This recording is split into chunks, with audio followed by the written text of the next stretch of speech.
Picture this, a battlefield drenched in smoke and screaming steel, thousands of warriors clashing in the kind of chaos that swallows men whole. And cutting through that storm of death, there's a single figure, armor gleaming, blade singing, moving with a precision so lethal it looks like choreography. Enemy soldiers rush forward, they fall back in pieces. Now here's the part that would make every samurai in that army stop cold. That warrior, the one leaving a trail of bodies and broken pride, isn't who they expected, not the grizzled veteran, not the celebrated general. It's a woman. And her name is about to become a nightmare they whisper in the dark. Tomoe Gozen. Remember it, because by the time we're done, you'll understand why even 800 years later, her story makes historians nervous. Why the samurai class tried to bury her legacy, and why the most dangerous warriors aren't always the ones history wants you to remember. But before we get to the blood and the legend, we need to understand the world that forged her. Because Tomoe didn't just appear out of nowhere. She was born into a Japan that was tearing itself apart. A country where elegance and savagery danced together like lovers who couldn't decide whether to kiss or kill each other. This is the late 1200s. Japan is beautiful and burning at the same time. In the capital, aristocrats are writing poetry about cherry blossoms while their servants polish swords. Buddhist monks chant prayers for peace while sharpening naginata blades in the courtyards. The emperor sits on his throne, but his hands are empty. Real power, that belongs to the clans. The families with armies, the warlords who understand that in medieval Japan, poetry might win you admiration, but steel wins you provinces. Two clans tower above all others, the Taira and the Minamoto. Think of them as rival dynasties, except instead of quiet political maneuvering, they settle disputes with cavalry charges and decapitations. The Taira wear red. They've clawed their way to the top through marriage alliances and strategic brilliance. They control the imperial court. They whisper in the emperor's ear. They think they're untouchable. The Minamoto wear white, and they're hungry. They remember when they held power. They remember every slight, every insult, every stolen opportunity. That kind of resentment doesn't fade, it ferments. And by the time Tomoe is old enough to hold a sword, that resentment is about to explode into the bloodiest civil war Japan has ever seen. The Genpei War, 5 years of slaughter that will leave entire provinces devastated, families destroyed, legends born and broken. This isn't a conflict over territory or taxes, this is existential. Winner takes everything, loser gets extinction. But here's what makes this war different from every other samurai conflict you've heard about. Hidden in the chaos, fighting in battles that male chroniclers will struggle to explain away, there are women, not victims, not bystanders, warriors, trained, deadly, and absolutely unwilling to let gender determine whether they live or die. Tomoe Gozen is born into this world sometime around the year 1157. The exact date, lost. Her birthplace, debated. What we know is she comes from Shinano province, mountains that scrape the sky, winters that kill the weak, forests so deep you could vanish and never be found. It's harsh country. The kind of place that doesn't care about your noble bloodline or your family name. It only cares if you're strong enough to survive. Her family isn't peasant stock. The title Gozen tells us that much. It's an honorific, reserved for women of status, women connected to power. Tomoe's family has resources, has connections, has the kind of influence that means when she's born, someone makes a decision. This girl won't just learn to pour tea and arrange flowers. This girl will learn to fight. Now you might be thinking, wait, medieval Japan? Women warriors? That sounds like fantasy, like something invented for a movie. But here's the truth that makes historians uncomfortable. In Heian and early Kamakura period Japan, women had rights that would vanish in later centuries. They could own property, inherit land, divorce, and yes, they could be trained in martial arts. The samurai class understood something practical, something brutal. When enemy forces attack your home, Everybody needs to know how to kill. Your sons train with the sword. Your daughters train with the naginata, that curved blade on a pole that can gut a charging horseman from 7 feet away. This isn't progressive politics, this is survival mathematics. The naginata becomes the signature weapon of female warriors, and it's perfect for them. The length compensates for reach, the curve allows devastating slashes that cut through armor like silk. A master of the naginata can hold a doorway against 5 men, can trip horses mid-charge, can turn a home defense into a bloodbath for anyone stupid enough to attack.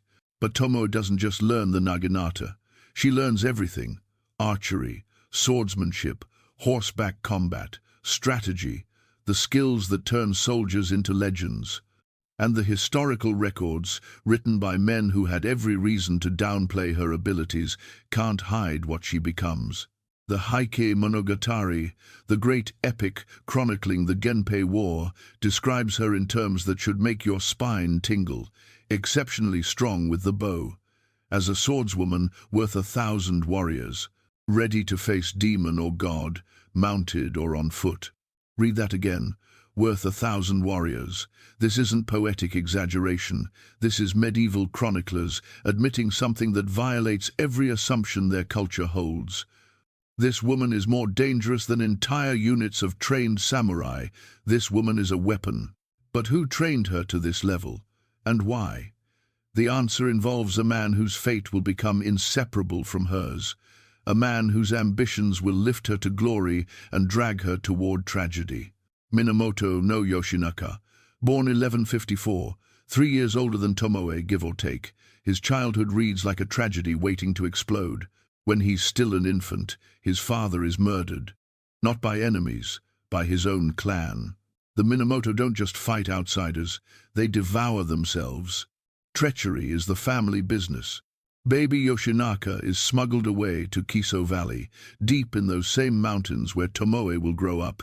He's raised by a local lord named Nakahara Kaneto, protected, trained, shaped into the weapon that will one day challenge the Taira for control of Japan. And this is almost certainly where he meets Tomoe. Their relationship is one of history's beautiful mysteries. The records call her his attendant, his concubine. Some sources hint she might be his foster sister, raised in the same household. What's undeniable is the bond between them. Deep, unbreakable. The kind of connection that will hold firm even when everything else collapses. The most compelling theory? Tomoe is Nakahara Kaneto's daughter, which would make her Yoshinaka's foster sister. In medieval Japan, that bond is as strong as blood. It would explain why she receives training that most samurai sons would envy. She's being raised in a household preparing for war, preparing for the day when Yoshinaka will either reclaim his clan's honor or die attempting it. Imagine their childhood, 2 young people growing up in mountain exile, training every day. Knowing that their futures are written in steel and blood, the mountains become their school, steep terrain builds endurance, dense forests teach stealth and tracking. Brutal winters forge the kind of mental toughness that separates survivors from corpses. Yoshinaka trains to be a general. Tomoe trains to be his edge, his blade, the weapon he can deploy when nothing else will work. But she's more than just a weapon. The trust between them runs deeper than commander and soldier. In battle, Yoshinaka will give Tomoe independent command, will assign her to the most dangerous positions because he knows she'll succeed where others crumble. This level of trust isn't common. In samurai culture, women warriors exist, but women commanders? That's rare, remarkable. It tells you everything about what Tomoe must have proven. So, what makes her different? Talent, obviously. But talent alone doesn't create legends, it's something else. Something the chroniclers struggle to articulate because it defies their assumptions about gender and warfare. Tomoe has the samurai spirit, that Bushido core of absolute loyalty, fearless courage, unshakable honor. In a culture that prizes these qualities above life itself, she embodies them as purely as any male warrior, maybe more purely, because she has to. Because every time she steps onto a battlefield, she's not just fighting the enemy. She's fighting centuries of assumptions about what women can and cannot do. By her mid-20s, Tomoe has become exactly what Yoshinaka needs, a warrior who can lead cavalry charges, who can hold defensive positions against overwhelming odds, who can cut through enemy lines with such lethal precision that opposing commanders have to recalculate their entire strategy. And war is coming, the kind of war that will consume Japan and everyone in it. The year 1180 arrives like thunder. Prince Mochihito, an imperial prince bitter about being passed over for the throne, issues a declaration that changes everything. He calls on the Minamoto clan to rise up, to destroy the Taira, to save Japan from their corruption. The Taira respond with overwhelming force. They crush early uprisings, kill Prince Mochihito within months. But the spark is lit. Across Japan, Minamoto warriors begin mobilizing, and in Kiso Valley, Yoshinaka prepares for the moment he's been training for his entire life. His position is complicated. He's Minamoto, yes, but he's also an outsider, a mountain warrior far from the power centers. The main Minamoto branch is led by his cousin, Minamoto no Yoritomo. You'd think cousins would be natural allies. You'd be wrong. Yoritomo and Yoshinaka distrust each other instantly. Yoritomo sees himself as the rightful leader of the entire clan. Yoshinaka has no interest in bowing to a cousin he barely knows. This internal tension will become as important as the war with the Taira. But in 1180, as the Genpei War erupts, Yoshinaka focuses on building his power base. And at his side, always, is Tomoe. The early campaigns are small. Skirmishes, raids, territorial consolidation, but every victory attracts more warriors to Yoshinaka's banner. His reputation grows. Stories spread about his mountain army. Tough, disciplined, unbreakable. And increasingly, stories spread about his female general who fights like something out of mythology. The chroniclers don't mention Tomoe in every battle. Medieval records have a frustrating habit of omitting details about women, but when they do mention her, it's always in contexts that matter. Major battles, critical moments, turning points. This tells us something crucial. Tomoe isn't a curiosity.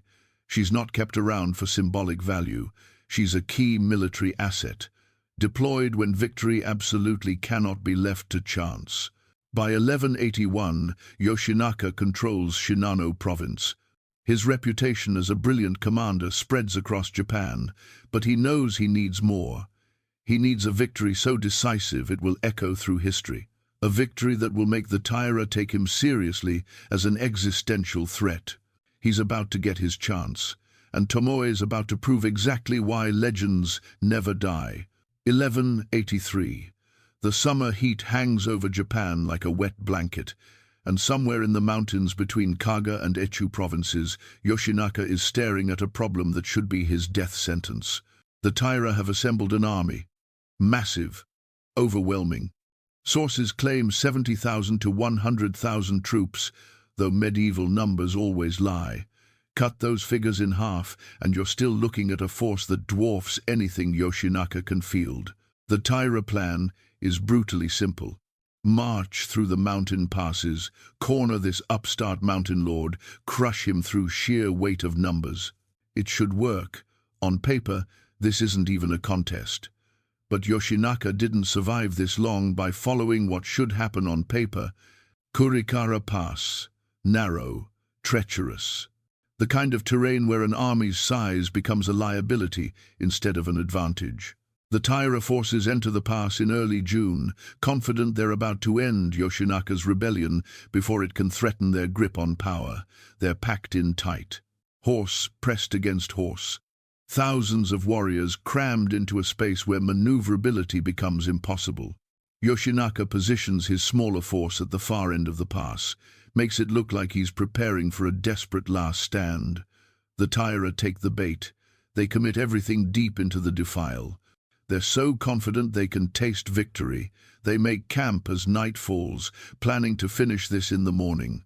They have no idea what's waiting in the darkness above them. Yoshinaka has spent days moving forces onto the ridges overlooking the pass, warriors carrying torches, herders with oxen, and as the Taira settle in, thinking they're safe, Yoshinaka gives the order.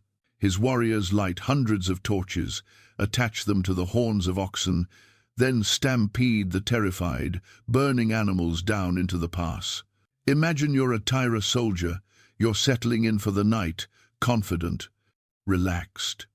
And suddenly the darkness erupts, what looks like thousands of demon fires rushing toward you, burning oxen, mad with pain and terror, crashing through your camp. Behind them, Yoshinaka's warriors screaming war cries as they pour down from the ridges. Chaos, pure, absolute, overwhelming.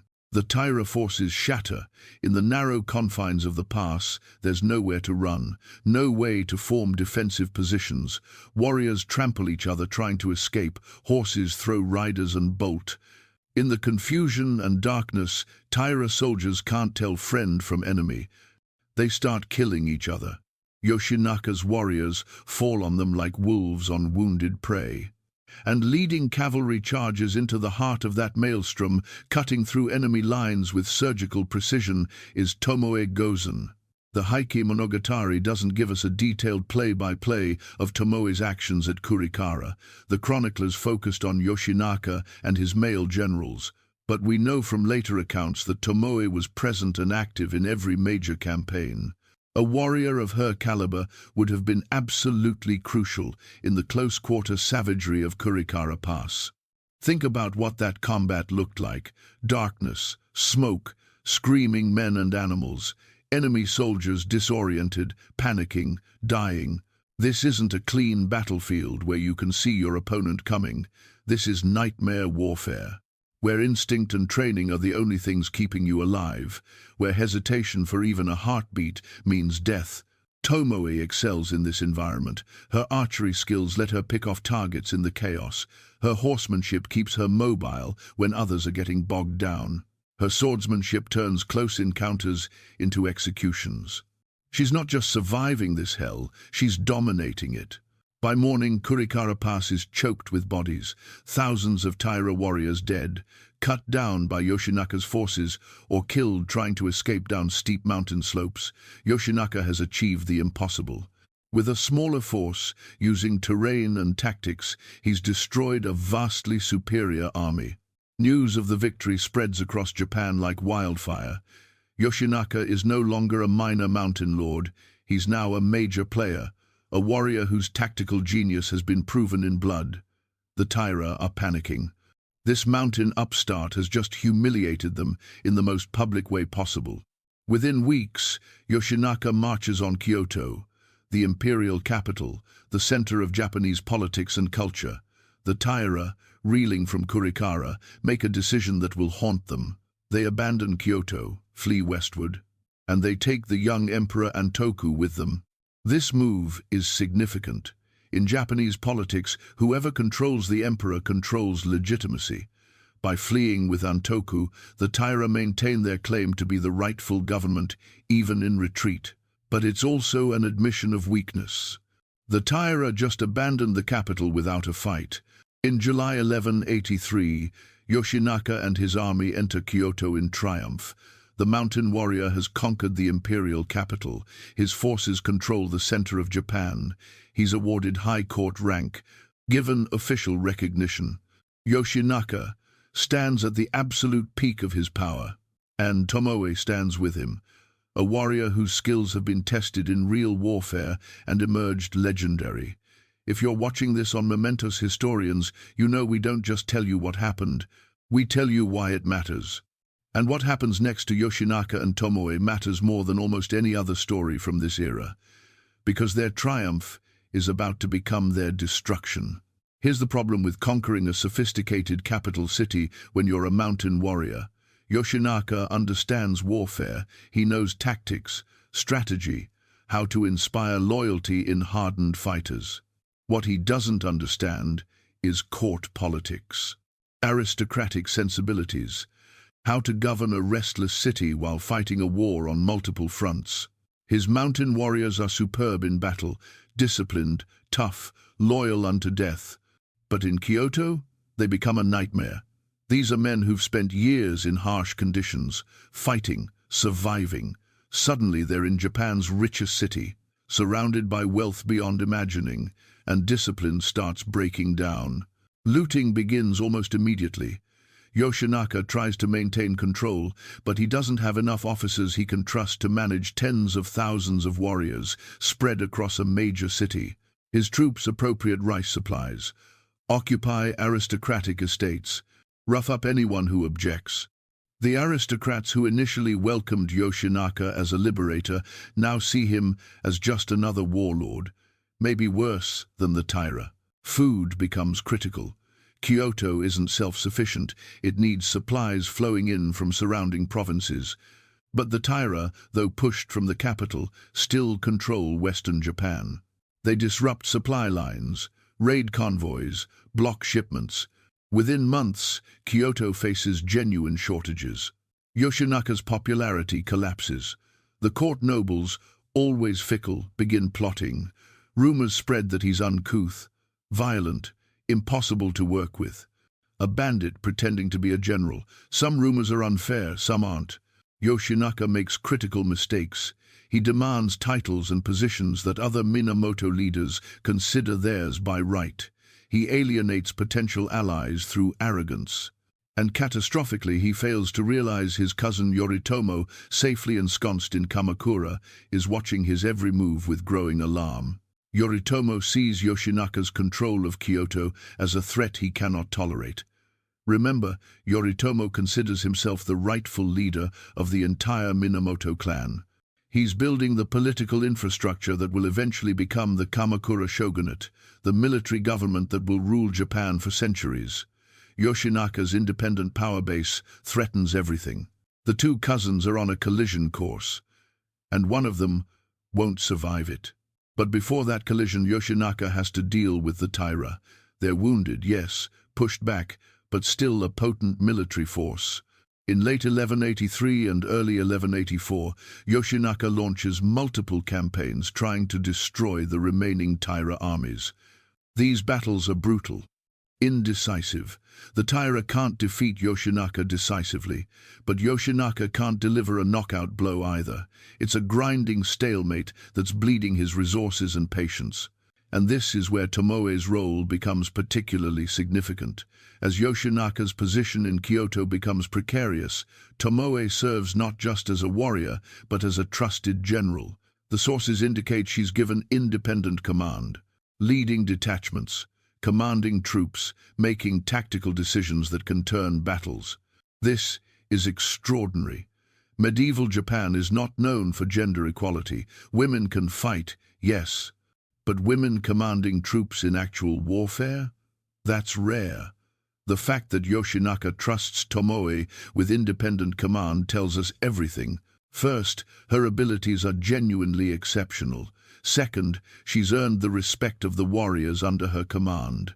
Male samurai are following her orders, trusting her judgment, willing to die on her word. That doesn't happen unless you've proven yourself beyond any shadow of doubt. Third, Yoshinaka's situation is desperate enough that he can't afford to care about social conventions. He needs commanders he can trust absolutely. Tomoe is one of those commanders. One account describes Tomoe leading a cavalry charge that breaks through enemy lines and captures an enemy standard. This is one of the highest achievements in medieval warfare. Battle flags aren't just symbols. They're rally points, command centers. Capturing an enemy's standard creates confusion in their ranks, proves your valor. It's both practical victory and symbolic triumph. But even as Tomoe proves herself battle after battle, the political situation spirals toward disaster. By late 1183, Yoritomo decides to act. He can't tolerate Yoshinaka's independent power any longer. The breaking point comes when Yoshinaka tries to name himself shogun, supreme military commander. This is the title Yoritomo wants. Having his mountain cousin claim it first is intolerable. Yoritomo assembles his army, and he puts his most talented generals in command. his younger brother Minamoto no Yoshitsune, his cousin Minamoto no Noriori, both brilliant, both loyal to Yoritomo, both ordered to destroy Yoshinaka. Here's where the tragedy deepens into something almost Shakespearean. Yoshitsune will become one of Japan's most celebrated military heroes, a tactical genius whose campaigns are still studied today. His brilliance is undeniable, and now Yoritomo is sending him to destroy Yoshinaka. The Minamoto clan is tearing itself apart, again. In early 1184, Yoshitsune's forces march toward Kyoto. Yoshinaka tries to negotiate, tries to find a political solution, but Yoritomo is immovable. This isn't about the Taira anymore. This is about who will control Japan after the Taira fall. Yoshinaka, facing armies from both Yoritomo and the resurgent Taira, makes a desperate gamble. He tries to seize the retired emperor, hoping to use imperial authority as leverage against Yoritomo. The plan fails disastrously. It alienates the court, destroys what little political support he has left. Yoshinaka is now surrounded by enemies. By mid-January 1184, his situation is hopeless. Yoshitsune's army is closing from the east. The Taira sense weakness and prepare to reclaim Kyoto from the south. The capital's population hates him. Food supplies are running out.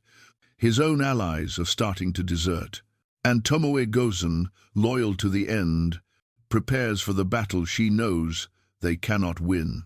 The intelligence is stark. Yoshitsune's forces are within days of Kyoto. They outnumber Yoshinaka's remaining army substantially. Yoshinaka faces a choice that isn't really a choice.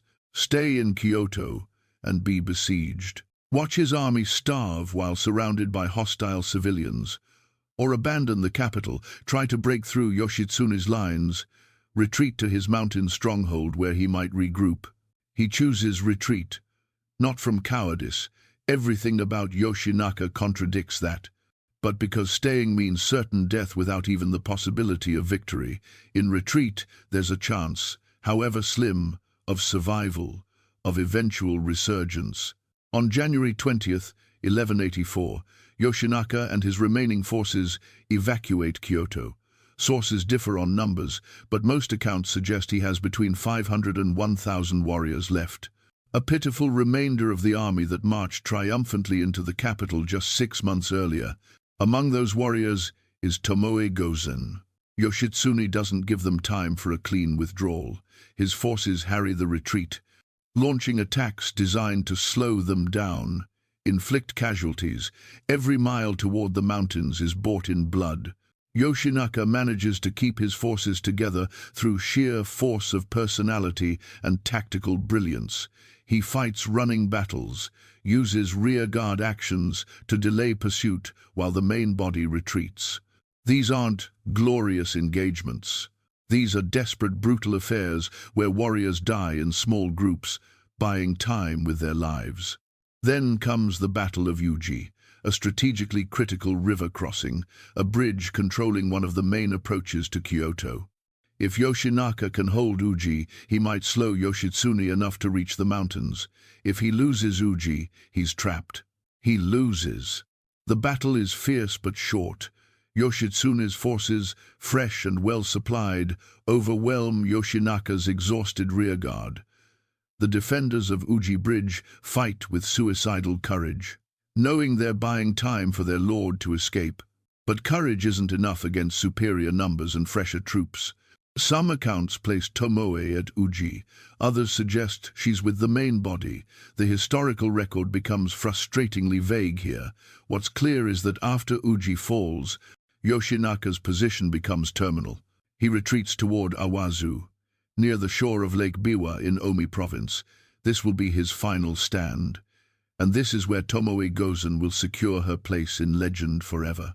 February 21st, 1184. The plains of Awazu. Dawn breaks cold and merciless over a scene that everyone present understands is the end of something. Yoshinaka's force has been reduced to a handful. Somewhere between 50 and 300 survivors, though the most reliable accounts put the number closer to 50. These aren't random warriors who happen to survive this long. These are his core, his most loyal retainers, men who've been with him since the early days in Kiso Valley. They know what's coming. They've always known. In samurai culture, this moment has a name. This choice, to follow your lord into a battle you know is hopeless. It's considered the ultimate expression of Bushido. To die fighting by your lord's side is glorious. To survive while your lord falls is shameful beyond measure. These warriors have chosen glory. They've chosen death. Yoshitsune's forces surround them on the plains. This time, there will be no tactical brilliance, no clever use of terrain, no stampeding oxen or surprise attacks from the ridges, just a last stand against overwhelming odds. And this is where the Heike Monogatari gives us its most detailed account of Tomoe Gozen in combat. The chronicle describes the scene with vivid specificity. Yoshinaka looks around at his surviving companions, his army of tens of thousands reduced to roughly 30 warriors. They're exhausted, wounded, surrounded. Death isn't a possibility. It's a certainty. The only question is how they'll face it. According to the chronicle, Yoshinaka turns to Tomoe. The exact words vary depending on which version you read, but the message is consistent. You are a woman. Leave now. Do not die here. Stop and think about what this moment represents. Yoshinaka isn't trying to protect Tomoe because she's weak. By this point, she's proven herself in countless battles. She's one of his most capable warriors. If anything, she's more skilled than most of the men standing beside him. But Yoshinaka understands something dark about samurai culture. If Tomoe dies here fighting by his side, her death will be noted. Certainly.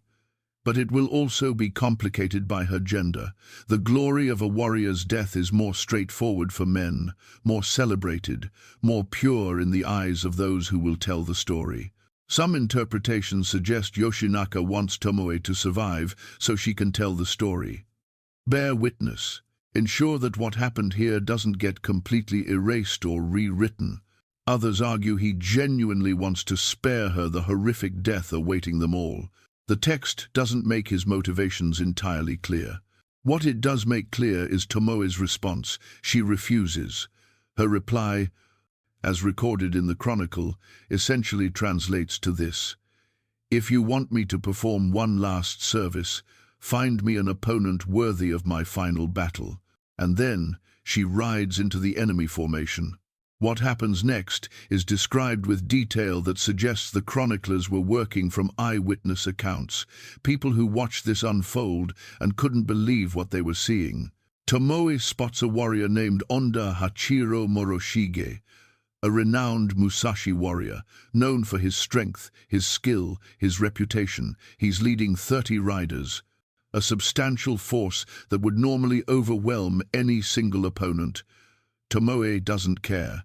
She charges directly at them.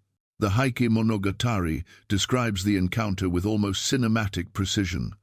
Tomoe rides alongside Moroshige's horse. In one fluid motion, she grabs him. Despite his armor, despite him actively resisting, she pulls him against her saddle, and then, this is the crucial detail, she twists his head and cuts it off. Let's pause here, because it's important to understand what this action involved, what it required. Beheading an armored mounted warrior who is actively fighting back requires extraordinary strength, perfect technique, nerves of absolute steel. Medieval Japanese armor protected the neck with iron plates and layered fabric. To cut through this, you need a razor-sharp blade, flawless form, and enough force to make a clean cut through bone and sinew.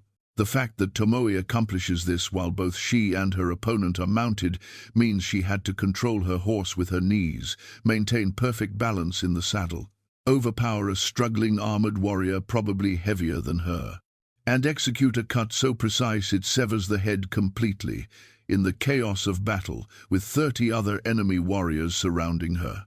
This isn't just skill. This is mastery at a level most warriors never reach. This is what separates legend from reality.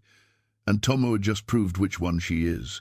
After taking Moroshige's head, she fights her way back through his stunned companions.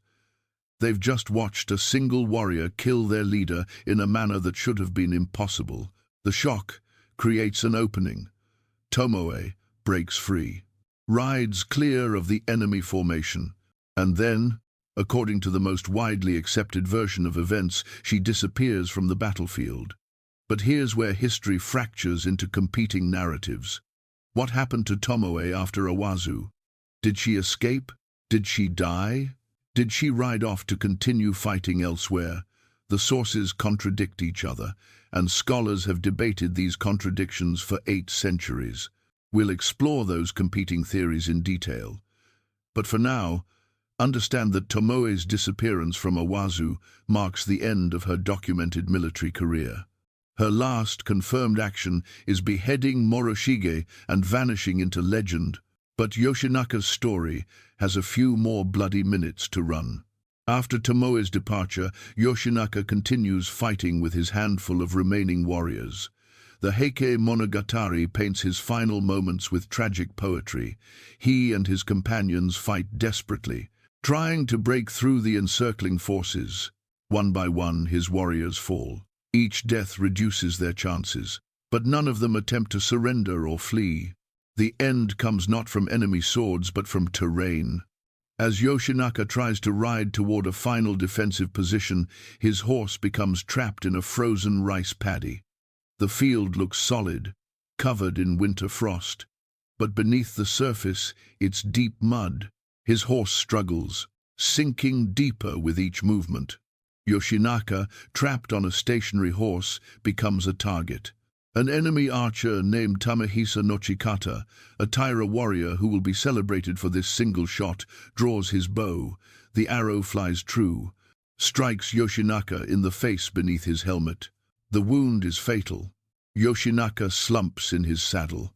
As enemy warriors close in to claim his head as a trophy, he performs one final act.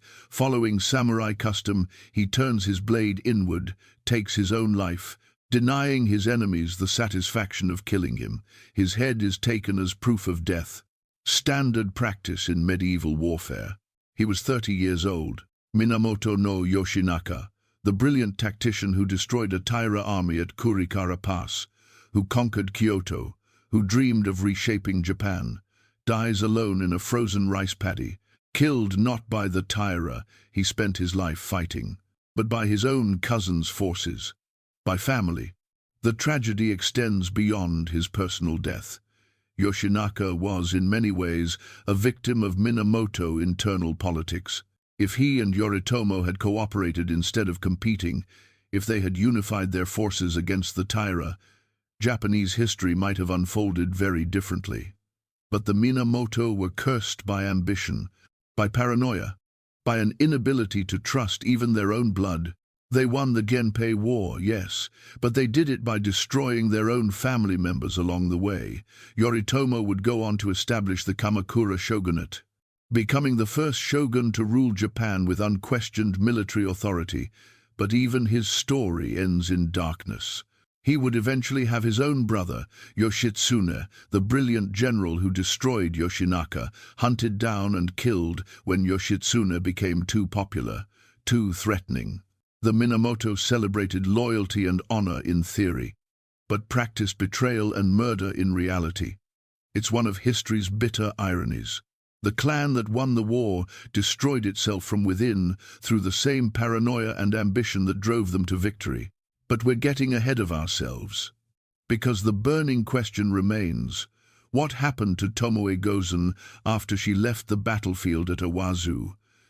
This is where the historical record fractures into competing narratives, each supported by different sources, each plausible in its own way, and each revealing something different about how societies remember or forget the stories that make them uncomfortable. Theory 1. The honorable death. Some versions of the Heike Monogatari suggest Tomoe didn't survive Awazu. In this telling, after killing Moroshige and breaking through his forces, Tomoe either took her own life or died fighting shortly thereafter. This version emphasizes that a warrior of Tomoe's caliber would never flee a battlefield while her lord died fighting. The logic is rooted in Bushido principles. For a samurai, abandoning your lord in his final moments was shameful beyond measure.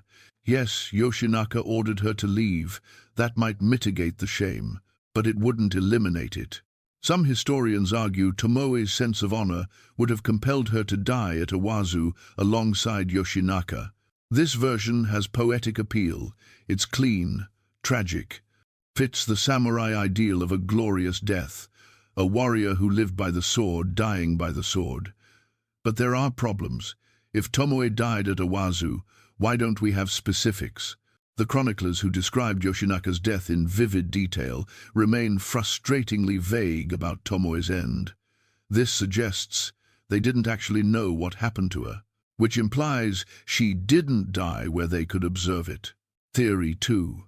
The nun's retreat.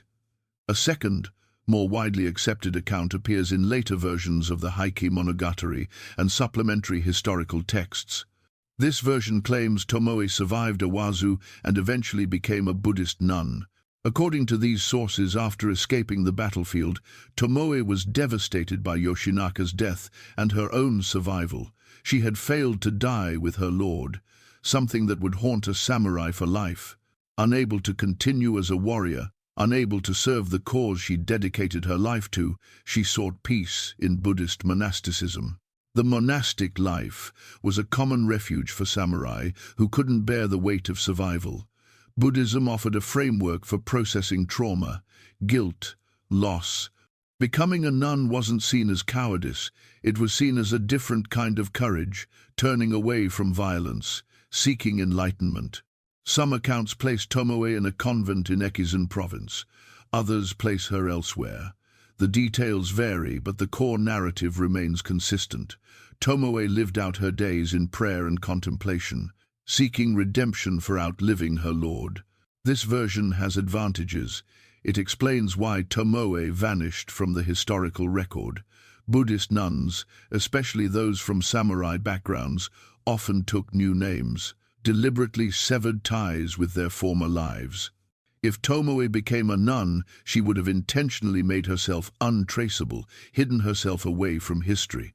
But there's a third theory, and it's perhaps the most intriguing and the most tragic. Theory 3, the forced marriage. Several historical sources, including the Genpei Seisuiki, a more detailed variant of the Heike Monogatari, compiled in the early 1400s, tell a very different story. In this version, Tomoe was captured after Awazu, either during the battle or shortly after. She was taken to Kamakura, where Minamoto, no Yoritomo, faced a delicate problem. Tomoe was a symbol of Yoshinaka's rebellion, but she was also a warrior of legendary skill. Executing her might create a martyr, rallying point for Yoshinaka's surviving supporters. Moreover, executing a woman, even a warrior woman, posed political complications in a society that still held certain conventions about gender. Yoritomo's solution was pragmatic and cruel. He forced Tomoe to marry one of his retainers, a warrior named Wada Yoshimori. Wada was powerful, one of Yoritomo's most trusted generals. Forcing Tomoe to marry him served multiple purposes. It neutralized her as a potential threat, placed her under constant surveillance, and demonstrated Yoritomo's power. He could take even Yoshinaka's legendary warrior and reduce her to the conventional role of a samurai wife. According to this account, Tomoe lived for many more years as Wada's wife. Some sources claim she bore him a son, Asahina Yoshihide, who would become a noted warrior in his own right. The date of her death varies across sources, but some accounts suggest she lived into her 70s or 80s. An extraordinary age for the period. This version appears in multiple independent sources, which gives it credibility. The Genpei Seisuiki, while compiled later, drew on sources the earlier text didn't include, and the mention of Asahina Yoshihide is verifiable. He was a real person, whose mother is identified in some genealogical records as Tomoe. But imagine what this fate meant if it's true. Imagine being a warrior who commanded troops, who fought in major battles, who earned respect through skill and courage, then being forced into domesticity. expected to manage a household, bear children, play the role of a conventional wife. How do you process that transformation? How do you maintain your identity when everything you defined yourself by is stripped away? The sources don't tell us. They don't document her inner life during these years if they happened. We're left to imagine the psychological weight of survival, of being forced to live as something you're not. What we can say with confidence is this: Tomoe Gozen vanished from the battlefield at Awazu in February 1184, and whatever happened next, she never appeared in a military context again. Whether she died a warrior's death, lived quietly as a nun, or endured decades as a warrior forced into marriage, her combat career ended that day. But her legend? That was just beginning. The transformation of Tomoe Gozen from historical figure to cultural icon is a process that reveals as much about Japan as it does about Tomoe herself. Because legends aren't just about what happened, they're about what societies choose to remember, what they choose to forget, and what makes them so uncomfortable they try to erase it entirely. The earliest source we have is the Heike Monogatari, compiled in the early 1300s, roughly 20 to 30 years after the events it describes, but this isn't a modern historical document. This is a war tale designed to be recited by traveling performers called biwa hoshi, blind monks who chanted the stories while playing the biwa, a traditional Japanese lute. Think about what this means for accuracy. These performers needed to entertain audiences. They needed drama, heroes, villains, memorable moments. The Heike Monogatari is based on real events, yes, but it's shaped by narrative conventions that sometimes prioritize good storytelling over strict factual accuracy. So how do we know Tomoe was real and not an invented character? Several factors give us confidence. First, she appears in multiple independent sources, not just the Heike Monogatari. The Genpei Seisuiki mentions her. The Azuma Kagami, a historical chronicle compiled by the Kamakura shogunate, includes references that appear to be about her. Various genealogical records from samurai families mention a female warrior matching her description. Second, the chronicler's treatment of her is telling. They acknowledge her abilities, but don't romanticize her the way they might with a purely fictional character. The Heike Monogatari's description is matter-of-fact, almost clinical. She was exceptionally skilled at archery and swordsmanship. She served Yoshinaka loyally. She fought at Awazu. There's no embellishment about supernatural powers, no claim she was divinely blessed or cursed. She was just extraordinarily competent at warfare. This mundane treatment suggests authenticity. If medieval chroniclers were inventing a female warrior character, they would likely make her more extraordinary, more obviously fictional. The fact that they present Tomoe as simply a very skilled human warrior suggests they were working from actual accounts. But as decades and centuries passed, Tomoe's story evolved in the retelling. By the medieval period, she had become a popular figure in Japanese theater, particularly in No and later in kabuki performances. These theatrical versions took considerable liberties with history. They added romance, invented dialogue, created emotional confrontations that never appeared in the original sources. One popular No play depicts Tomoe as a tormented ghost, unable to find peace because she survived while Yoshinaka died. This ghost begs a traveling monk to pray for her soul, to release her from the spiritual burden of her failure to die with her lord. It's powerful theater, emotionally devastating, but it's not history. The theatrical versions also began emphasizing Tomoe's beauty, describing her as not just a skilled warrior but as exceptionally attractive. This reflects the biases of later periods more than historical reality.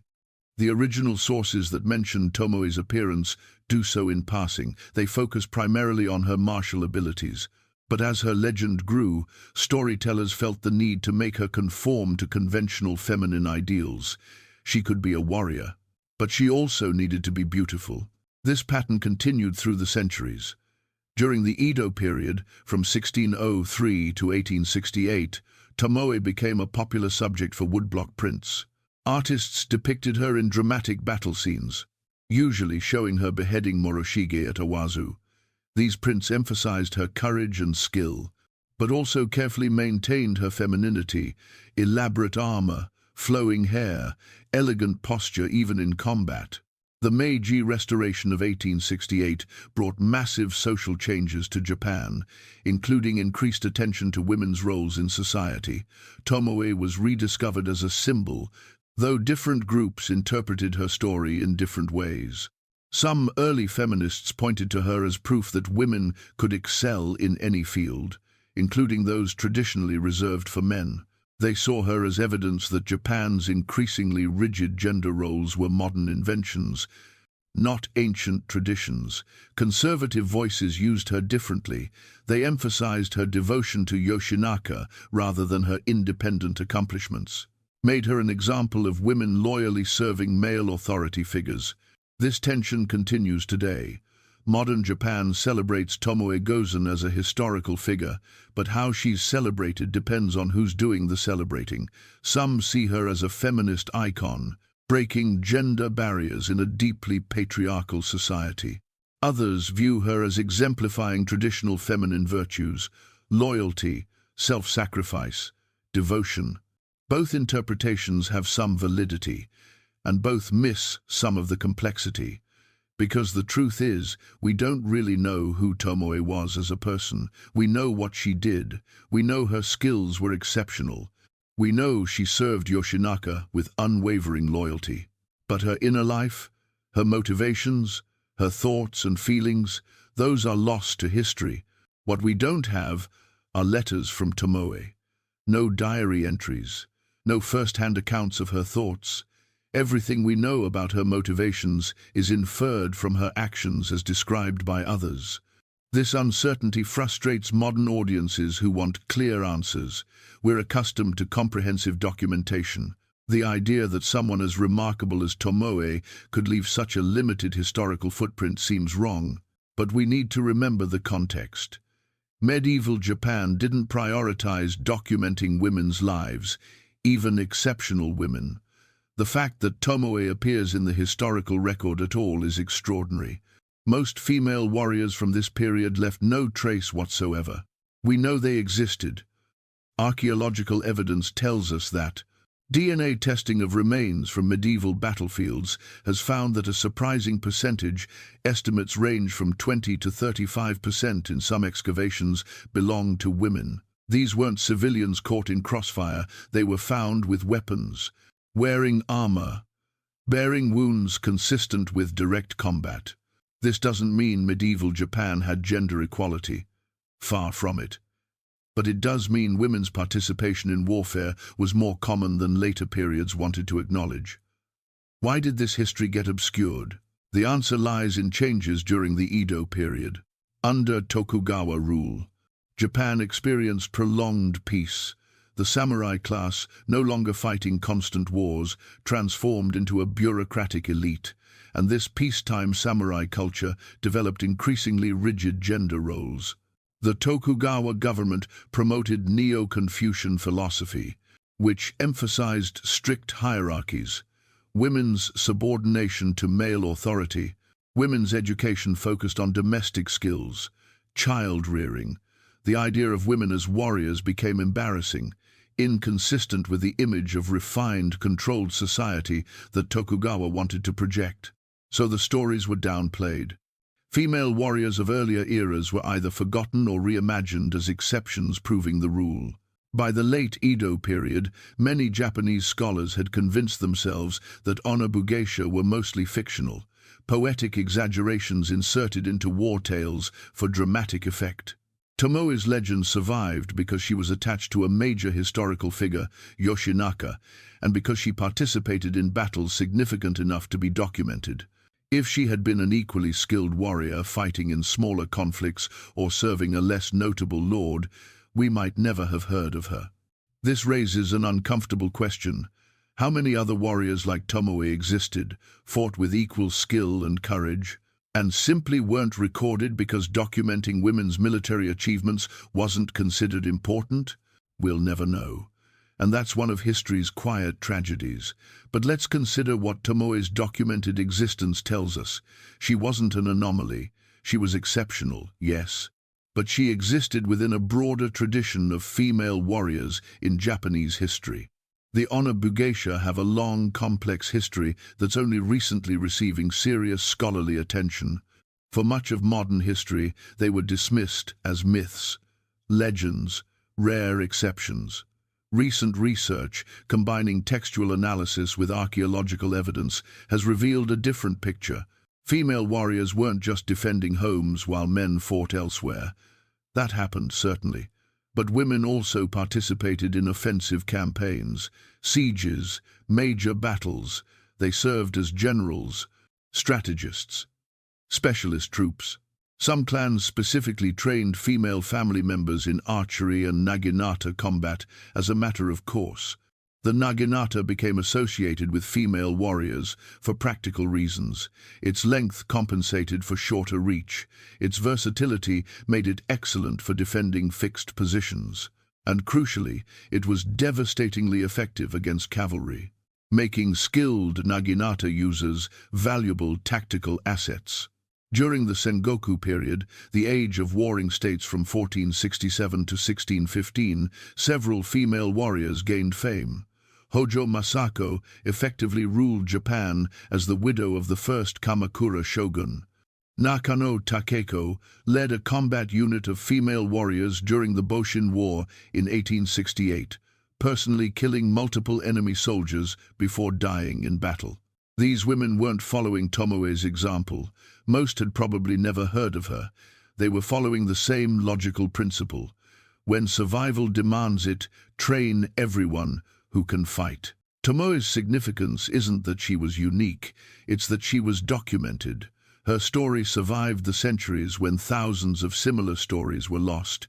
She became the face of a much larger phenomenon, the representative of countless unnamed female warriors who fought and died without making it into the history books. But her story also carries a darker lesson about how easily history can be rewritten, how inconvenient truths can be buried under changing social priorities, about how legends can be shaped to serve contemporary agendas rather than historical truth. So what does Tomoe Gozen mean today? Her legacy is complex, multifaceted, still evolving. In modern Japan, she's simultaneously celebrated and contained, acknowledged as a historical figure, but carefully positioned in ways that don't threaten contemporary gender dynamics. You'll find statues of Tomoe in several locations across Japan, particularly in Nagano Prefecture, where Yoshinaka had his base. Schools teach about her as part of Genpei War history. She appears in countless novels, manga, anime, video games. If you play any Japanese historical strategy game, Tomoe is probably an available character with high combat stats. But this cultural presence often sanitizes her story. She becomes a symbol, female empowerment, loyalty, martial skill, without grappling with the complicated reality of what her life actually meant. Think about the questions her story raises. What was it like to be an exceptionally skilled warrior in a society that expected women to be decorative and domestic? We can guess she faced skepticism, resentment, patronizing attitudes, even as she proved herself superior to most male warriors. But the sources don't tell us how she navigated this tension. How did she process violence? Killing in combat is traumatic, even for people trained for it. Tomoe killed multiple opponents in close-quarters combat, beheaded at least one. Did this haunt her? Did she develop the emotional numbing many combat veterans experience? We have no idea. What happened to her sense of self if she survived Awazu and was forced into conventional marriage? Imagine being a warrior who commanded troops, who fought in major battles, then being reduced to the role of a retainer's wife, expected to manage a household, bear children. How do you process that transformation? How do you maintain your identity when everything you defined yourself by is stripped away? These psychological dimensions of Tomoe's story are invisible in the historical record, but they're crucial to understanding the human reality behind the legend. Contemporary discussions about Tomoe also tend to avoid uncomfortable aspects of samurai culture more broadly. Yes, Tomoe was a skilled warrior, but she fought for a system that was fundamentally violent, hierarchical, oppressive. The Genpei War devastated Japan. Thousands died, villages burned, families destroyed.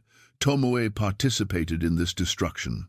We can acknowledge her skill and courage while also recognizing that the wars she fought in weren't glorious adventures. They were tragedies. The Bushido code that modern people romanticize led to countless pointless deaths. Warriors chose honor over survival, revenge over peace. Tomoe's story is most powerful when we resist the temptation to make it simple. She wasn't a feminist hero in the modern sense. She was a product of her time, fighting for causes and lords she believed in. But that we might question today. She also wasn't just a loyal servant, mindlessly following orders. The level of skill and autonomy she demonstrated suggests a woman who made conscious choices about how to live her life. She was, in other words, a human being, navigating impossible circumstances with the tools her culture gave her, and maybe that's the most important lesson her story offers. History isn't populated by simple heroes and villains. It's filled with complicated people trying to survive, trying to find meaning, trying to be something more than their circumstances dictate. Tomoe Gozen succeeded at that. Whether she died at Awazu, lived quietly in a monastery, or endured decades of forced domesticity, she carved out a space in history for herself. In an era that tried hard to render women invisible, especially in military contexts, she made herself impossible to ignore. 8 centuries later, we're still talking about her, still debating her fate, still trying to understand who she really was behind the legend. That's a victory more complete than any battlefield triumph, because legends can be controlled, shaped, sanitized. But questions endure. They keep stories alive in ways that comfortable narratives never can. On a cold February day in 1184, on the plains of Awazu, Tomoe Gozen rode into enemy lines and beheaded a renowned warrior, then vanished into history.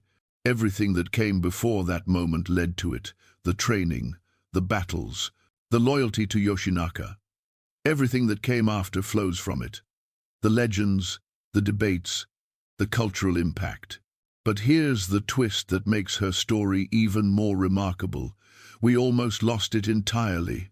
If the Heike Monogatari hadn't been compiled, if those blind monks hadn't chanted her story while crossing medieval Japan, if later chroniclers hadn't taken the time to document different versions of events, Tomoe Gozen might have vanished completely. She would have become one of those countless female warriors whose names are lost, whose stories died with the people who witnessed them. The fact that we know about her at all required a chain of decisions by people who thought her story mattered enough to preserve. Chroniclers who included her despite cultural pressures to focus on male warriors, performers who kept her story alive through retellings, scholars who took female warriors seriously as historical subjects. Every one of them fought, in their own way, against history's tendency to forget women's contributions, and they succeeded, partially, incompletely, imperfectly. But they succeeded. Tomoe Gozen, the historical figure, may have died 8 centuries ago, either at Awazu or decades later in quieter circumstances. But Tomoe Gozen, the symbol, the inspiration, the reminder that women have always been more than their societies wanted to admit, she's immortal. When a young girl in modern Japan learns about Tomoe and decides she can be strong, can be fierce, can refuse to accept limitations, Tomoe lives. When historians push back against narratives that erase women's agency and accomplishments, Tomoe lives. When we ask hard questions about whose stories get told and whose get forgotten, Tomoe lives. The warrior who vanished from Awazu's battlefield never really left. She's been here all along, waiting for people ready to hear her story, ready to learn from it, ready to carry it forward into the future. That's the power of history when it's told honestly, completely, without fear. That's the legacy of Tomoe Gozen. If this story moved you, if it challenged what you thought you knew about samurai history, if it made you wonder what other incredible stories we've been missing, do me a favor, hit that like button. It tells me you want more of these deep dives into forgotten history. Drop a comment telling me which part of Tomoe's story hit hardest for you. Was it the Battle of Kurikara that gave you chills? Does the mystery of her fate after Awazu keep you wondering? Are you convinced she died with honor, that she became a nun seeking peace, or that she survived as Wada's wife, forced to live a life she never chose? I genuinely want to hear your theories, your thoughts, because these stories matter most when they spark conversation, when they make us think differently about history and who gets remembered. And absolutely subscribe, because this is just the beginning. We're uncovering more warriors who changed history but nearly vanished from it. More stories of courage, betrayal, and legend that deserve to be told. Next time, we're diving into another figure whose name should be famous but isn't. Another warrior whose story will make you question everything you thought you knew. Trust me, you won't want to miss it. Until then, remember this.